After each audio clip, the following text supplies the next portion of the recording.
अस्सलाम वालेकुम स्टूडेंट, आज हम करेंगे अपने चैप्टर नंबर 5 का टॉपिक नंबर 5.5 जो कि है centripetal force. Student, centripetal force के बारे में आप मैट्रिक क्लास में पढ़ चुके हैं। सेंट्रीपिटल फोर्स क्या होती है? जब कोई बॉडी जो है सर्कल के अंदर जो है सर्कुलेट करती है, जब वो रोटेट करती है तो उसको सर्कुलेट करने के लिए, उसको रोटेट करने के लिए एक फोर्स की जरूरत होती है जो कि उसे हर पॉइंट के ऊपर, सर्कल के अंदर हर पॉइंट के ऊपर जो है वो उसे नॉर्मली बेंड करे टूवर्ड्स द सेंटर। अगर मेरे पास ये सर्कल है तो यहाँ पे कोई बॉडी जो है ये इसके सर्कुलर पाथ में मूव कर रही है, तो ये बॉडी जो है हर इंस्टेंट पे जो है ये स्ट्रेट मूव करना चाहेगी, टेंजेंट बना के अलोंग द सर्कुलर पाथ। लेकिन वो फोर्स जो कि इसको टूवर्ड्स द सेंटर जो बेंड करेगी, वो फोर्स हमारे पास क्या होगी? सेंट्रीपिटल फोर्स होगी। तो हर इंस्टेंट के ऊपर हमारे पास सेंट्रीपिटल फोर्स जो होगी वो टूवर्ड्स द सेंटर होगी, कुछ इस तरह।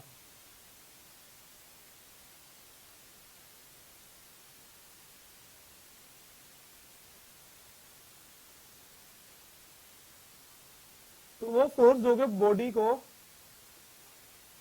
सर्कल के अंदर रखती है, जो बॉडी को सर्कुलर पाथ में मूव करने पे मजबूर करती है, जो उस बॉडी को बेंड करती है normally towards the circular centre of the circle, उसे हम नाम देते हैं सेंट्रीपिटल फोर्स का। आपकी बुक के अंदर भी डेफिनेशन लिखी हुई है, the force needed to bend the normally straight path of particle into circular path is called centripetal force. Student, अब आप लोगों को पता है कि जब कोई बॉडी मूव करती है सर्कुलर पाथ के अंदर तो उसका एक टेंजेंशियल एक्सेलरेशन होता है। अब हमने ये देखा है कि हमारे पास जो बॉडी जो है जब वो सर्कुलर पाथ में मूव करती है, जो एक्सपेरिमेंटली प्रूव हुआ है, उसकी जो वेलोसिटी होती है जब वो सर्कुलर पाथ के अंदर मूव कर रही होती है वो तो यूनिफॉर्म रहती है, जबकि उस जो डायरेक्शन होती है वो हर एक पॉइंट के ऊपर अलोंग द सर्कुलर पाथ वो क्या होती है? चेंज होती है। इस तरफ इसकी डायरेक्शन कुछ और है, यहाँ पे इसकी डायरेक्शन कुछ और होगी। तो इस तरह जो है जब इसकी डायरेक्शन चेंज होगी तो उसमें जाहिर सी बात है एक्सेलरेशन प्रोड्यूस होना है। वो एक्सेलरेशन हमारे पास जो है वो इक्वल होता है जो आपका लीनियर एक्सेलरेशन है delta V over delta T के। इसकी एग्जांपल ये लेते हैं कि एक लड़का जो है वो स्ट्रिंग के साथ जो है वो एक पेबल, एक स्टोन को जो है वो स्ट्रिंग के साथ बांधा हुआ है, एक स्ट्रिंग के साथ उसने टाई किया हुआ है उस स्टोन को, और वो उसे जो है वो सर्कुलर पाथ के अंदर ऐसे व्हर्ल कर रहा है, उसको रोटेट कर रहा है। जबकि अगर वो उसी स्ट्रिंग को छोड़ देता है तो ये पेबल क्या होगा? ये पेबल जो है नॉर्मली टेंजेंट बना के जो है वो मूव कर जाएगा, वो सर्कुलर पाथ से क्या हो जाएगा? अवे हो जाएगा, चला जाएगा सर्कुलर पाथ के अंदर। वो फोर्स जो अलोंग द स्ट्रिंग जो टेंशन की फॉर्म में थी वो इसको मजबूर किए हुए थी कि ये सर्कुलर पाथ के अंदर मूव करे। इसी तरह जो है हम एग्जांपल लेते हैं कि हमारे पास कोई भी बॉडी जो है एट पॉइंट ए से जो है वो मूव कर रही है और इस ए पॉइंट से जो है और बी पॉइंट के ऊपर जाती है। अगर इसको हम छोड़ते हैं तो ये अलोंग द टेंजेंट बना के जो है ये अवे द सर्कुलर पाथ हो जाएगी, ये सर्कल से निकल जाएगी। अगर इसको हम लीव कर देते हैं, वो फोर्स जो कि इसको इस सर्कुलर पाथ के अंदर रखेगी वो इसकी सेंट्रीपिटल फोर्स होगी। तो सेंट्रीपिटल फोर्स की हम डेफिनेशन कुछ इस तरह भी करते हैं, the force needed to move a circle, the force needed a body to move in a circle is called centripetal force. आइए अब हम बात करते हैं कि जब बॉडी की डायरेक्शन चेंज होनी है, उसकी एक्सेलरेशन उसमें प्रोड्यूस होना है, यानी कि उसकी वेलोसिटी की जब डायरेक्शन चेंज होनी है तो उसके अंदर एक्सेलरेशन प्रोड्यूस होना है। वो एक्सेलरेशन हमारे पास क्या होता है? Rate of change of velocity के इक्वल होता है।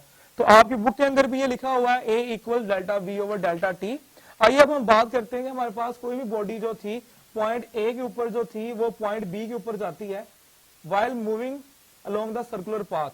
अब हम इसके सेंटर से जो है दो हम जो है लेंथ पाथ लेते हैं। एक लेंथ पाथ हमारे पास जो होगा जो पिवट पॉइंट से ओ से पॉइंट ए तक, और दूसरा लेंथ पाथ हमारे पास जो पॉइंट ओ से पॉइंट बी तक होगा। जबकि अगर हम बात करें कि इसकी जो वेलोसिटी होगी, linear velocity along the point ए हमारे पास v1 है, जबकि एट पॉइंट बी जो है हमारे पास v2 है, जो कि टेंजेंट बना रही है टू द सर्कल। इसी सिमेट्री को जो है हमने एक आइसोसेलेस ट्राइंगल के अंदर हमने इसको कुछ इस तरह बनाया है कि हमारे पास एक आइसोसेलेस ट्राइंगल है, इसके अंदर हमारे पास आइसोसेलेस ट्राइंगल के अंदर पी क्यू आर ट्राइंगल है। जबकि यहाँ पे हमारे पास जो रिजेंबलेंस हमने दी है वेलोसिटी 1 को, जो इस डायग्राम के अंदर और इस हमारे पास ट्राइंगल के अंदर पी क्यू को हमने v1 लिया है, जबकि यहाँ पे पी आर को हमने v2 लिया है। और इनके दरमियान जो डिफरेंस है, जो कि हमारे पास चेंज इन वेलोसिटी आएगा, वो आएगा क्यू आर, उसको हमने लिया है डेल्टा वी के नाम से। तो अब हमें पता है कि जब कोई बॉडी जो है मूव करेगी तो वो कोई ना कोई जो है लीनियर पाथ जो है वो कवर करेगी। अब वो लीनियर पाथ हमारे पास जो है वो डिस्टेंस कहलाता है, उसे हम एस कहते हैं। जबकि जो चेंज इन वेलोसिटी आना है हमारे पास यहाँ पे, वो हमारे पास डेल्टा वी है। और हमारे पास जो टाइम है, जिस टाइम इंटरवल में उसने पॉइंट ए से पॉइंट बी तक जाना है, वो हमारे पास टी है। और ये वेलोसिटी जिस जो है हमारे पास लीनियर वेलोसिटी, वो हमारे पास वी है। तो इस सारी रिलेशंस को हम कुछ इस तरह लिखते हैं, एस इक्वल वी टी। जबकि हमारे पास जो ये टाइम इंटरवल है, यहाँ पे टी था, यहाँ पे T2 था, तो इस टाइम इंटरवल का हमने जो लेना है, गैप लेना है, वो हमारे पास आएगा डेल्टा टी। तो इसको लिखेंगे s equal v into delta t. ये हमारे पास हो जाएगा s equal v into delta t. जबकि हमारे पास डेल्टा टी इक्वल आ जाएगा एस ओवर वी के। इसको हम नाम देते हैं इक्वेशन नंबर ए, इसको हम नाम दे देते हैं अपनी सहूलत के लिए इक्वेशन नंबर बी का। अब हम देखते हैं कि हमारे पास जो एक्सेलरेशन जो था, जो लीनियर एक्सेलरेशन है at each point of the circular path of the body, हमारे पास वो था A equal delta V over delta T के। जबकि यहाँ पे अगर हम ये वैल्यू पुट करें टी की, डेल्टा टी की value from equation B into equation A, तो ए हमारे पास हो जाता है A equal B into delta V over S. इसको नाम देते हैं हम इक्वेशन नंबर सी का। ये हमारे पास इक्वेशन नंबर सी है, जो कि हमने क्या किया है, डेल्टा टी की वैल्यू जो है इक्वेशन बी से निकाल के हमने इक्वेशन ए में पुट किया। जब यहाँ पे हम पुट करेंगे तो ये रेशो के नीचे रेशो है, ये इन्वर्ट हो जाएगी, जो वी इधर डिवाइड हो रहा है वो ऊपर जाके डेल्टा वी के साथ मल्टीप्लाई हो जाएगा। इसको इक्वेशन नंबर सी का नाम दे दिया। अब हमने सिमेट्रिकली जो है क्या करना है, हमने जो दो डायग्राम बनाई है, डायग्राम नंबर ये 1 और ये 2, फिगर 1 एंड फिगर 2 में अगर हम सिमेट्रिकली देखें तो ये दोनों जो है आइसोसेल ट्राइंगल बन रही है। आइसोसेल ट्राइंगल के अंदर हमारे पास इसकी दो लेंथ्स हैं, इन लेंथ की रेशो जो है वो भी सेम होनी चाहिए, इनके एंगल्स भी सेम होने चाहिए। यानी कि इसकी लेंथ जो है ओ ए वो रिजेंबल करनी चाहिए हमारे पास पी क्यू के साथ, इसी तरह ओ बी जो है वो हमारे पास पी आर के साथ रिजेंबल करनी चाहिए। अगर हम कह लेते हैं कि ये हमारे पास जो है एट वेरी शॉर्ट इंस्टेंट, यानी इंस्टेंटेनियसली अगर हम लेते हैं तो हमारे पास ये बी पॉइंट हम अगर हम जो है कंसीडर कर लेते हैं कि ये very close to the point A है, the point B is very close to the point A when our delta T approaches to 0, यानी इंस्टेंटेनियसली अगर हम ये पॉइंट ले लेते हैं तब हमारे पास ये लेंथ पाथ जो है ए बी जो है हम लिख सकते हैं, ये आता है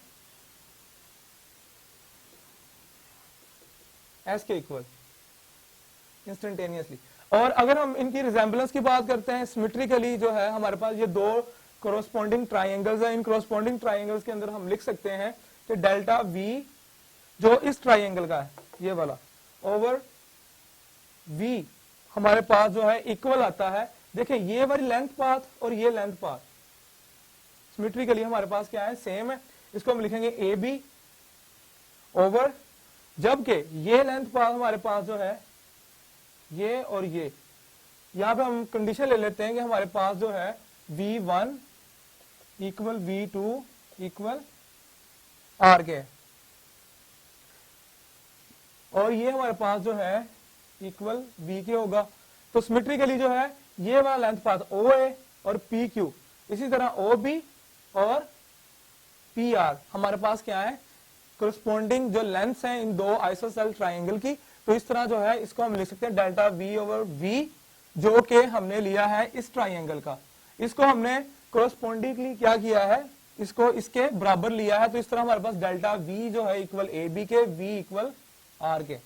जबकि यहाँ पे हमने इंस्टेंटेनियसली क्या कहा कि जब हमारे पास जो पॉइंट B जो है वो very close to the point A होगा, तो हम लिख सकते हैं AB इक्वल S के, यानी कि ये आर्क लेंथ जो है, ये आर्क लेंथ जो है ये इक्वल हो जाएगी हमारे पास इस लेंथ पाथ ए बी के, जो स्ट्रेट लेंथ पाथ है, जो हमारे पास जो सेक्टर बन रहा है इस सर्कल का, वो इसके बराबर आ जाएगी। तो इस तरह हम लिख सकते हैं कि ये हमारे पास आ गया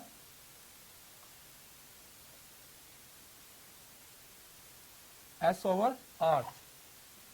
अब स्टूडेंट्स ये यहाँ पे v डिवाइड हो रहा है, उधर जा क्या हो जाएगा, मल्टीप्लाई हो जाएगा। इस तरह डेल्टा v जो है वो इक्वल आ जाएगा हमारे पास s into v over r के।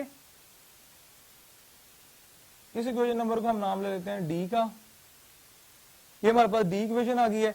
अब स्टूडेंट्स अगर हम देखें इस यहाँ पे s इक्वल हमारे पास जो है आ गया है, डेल्टा v इक्वल आ गया एस वी ओवर आर के। अब हमने करना है ये वैल्यू जो है इसकी डेल्टा v की वैल्यू जो अभी हमने निकाली है, ये वाली, ये डेल्टा v की वैल्यू जो है अगर हम ये इक्वेशन नंबर सी में पुट करते हैं, यानी कि डेल्टा v की वैल्यू इस जगह पे हम यहां से जो हमने ड्राइव की है, ये अगर हम इक्वेशन नंबर सी में पुट करते हैं तब हमारे पास a इक्वल हो जाता है v स्क्वायर ओवर r। जी ये v स्क्वायर ओवर r हो जाएगा, क्योंकि v से डेल्टा जो है ये डेल्टा v की वैल्यू पुट करते हैं तो ये हमारे पास आ जाता है s से s जो है वो कैंसिल हो जाना है यहाँ पर, जबकि v से v मल्टीप्लाई होकर v स्क्वायर हो जाना है और नीचे आ जाना है r। ये एक्सेलरेशन जो है स्टूडेंट, ये वो एक्सेलरेशन है जो कि सेंट्रीपिटल फोर्स प्रोड्यूस कर रही है, इसलिए हमने इसको नाम देना है सेंट्रीपिटल एक्सेलरेशन का। इसको हम लिख सकते हैं कि a को हम नॉमिनेट कर सकते हैं ए सी वी स्क्वायर ओवर आर। तो स्टूडेंट ये वाली जो इक्वेशन है ये वाली, ये हमारे पास हो जाएगी सेंट्रीपिटल एक्सेलरेशन की। क्यों सेंट्रीपिटल एक्सेलरेशन होगा, क्योंकि सेंट्रीपिटल फोर्स जो है ये एक्सेलरेशन प्रोड्यूस कर रही है जो कि हर पॉइंट के ऊपर जो है बॉडी को नॉर्मली बेंड कर रही है towards the centre of the circle, इसलिए हमने इसको नाम दिया है सेंट्रीपिटल एक्सेलरेशन का। तो सेंट्रीपिटल एक्सेलरेशन की डेफिनेशन भी लिखी हुई है। सेंट्रीपिटल एक्सेलरेशन क्योंकि हर इंस्टेंट के ऊपर जो है वेलोसिटी की डायरेक्शन चेंज हो रही है, हर इंस्टेंट के ऊपर जो है एक्सेलरेशन प्रोड्यूस हो रहा है, इसलिए इसको हम नाम देते हैं इंस्टेंटेनियस एक्सेलरेशन का, या इसको नाम देते हैं हम सेंट्रीपिटल एक्सेलरेशन का। इसकी डेफिनेशन जो है कुछ इस तरह लिखी हुई है, the instantaneous acceleration of an object traveling with uniform velocity in a circle is directed towards the center of the circle is called centripetal acceleration। अब ये तो आ गया हमारे पास सेंट्रीपिटल एक्सेलरेशन। अगर अब हम मालूम करना चाहें सेंट्रीपिटल फोर्स, तो according to the second law of motion of Newton वो हमारे पास क्या था, F इक्वल m में। यहाँ पर स्टूडेंट अब हमने F को रिप्लेस करना है FC के साथ, जो रिप्रेजेंट करेगा कि ये है हमारे पास सेंट्रीपिटल फोर्स, जबकि A को हमने रिप्लेस करना है AC के साथ, जो रिप्रेजेंट करेगा ये हमारे पास क्या है, सेंट्रीपिटल एक्सेलरेशन। अगर हम इसकी वैल्यू पुट कर देते हैं सेंट्रीपिटल एक्सेलरेशन की, तब हमारे पास सेंट्रीपिटल फोर्स जो है वो आ जाएगी mv स्क्वायर ओवर r। फिर हम इक्वेशन नंबर ई में देख सकते हैं कि हमारे पास जो सेंट्रीपिटल फोर्स का जो रिलेशन वो आ जाता है mv स्क्वायर ओवर r। ये थी हमारे पास इन लीनियर फॉर्म। अगर हम ये हमारे पास यानी रेक्टिलिनियर मोशन के अंदर जो हमारे पास जो है लीनियर वेलोसिटी का रिलेशन आ रहा है, अगर हम एंगुलर फॉर्म में देखें तो एंगुलर फॉर्म में हमारे पास v इक्वल्स होता है आर ओमेगा। ओमेगा जो है एंगुलर वेलोसिटी है, आर हमारे पास रेडियस ऑफ द सर्कल है, v हमारे पास जो है लीनियर वेलोसिटी है। अगर हम इसकी वैल्यू वहां पे पुट करते हैं तो एफ सी हमारे पास आ जाता है m into omega square over r के। तो ये रिलेशन जो है हमारे पास आ जाता है एंगुलर वेलोसिटी का। ये कैसे आएगा, जब यहां पे हम वैल्यू पुट करेंगे v की, तो ये हमारे पास R square into omega square हो जाएगा, एक आर स्क्वायर ओमेगा स्क्वायर यहाँ हमारे पास हो जाएगा। तो यहां पे हम अगर इसकी वैल्यू पुट करते हैं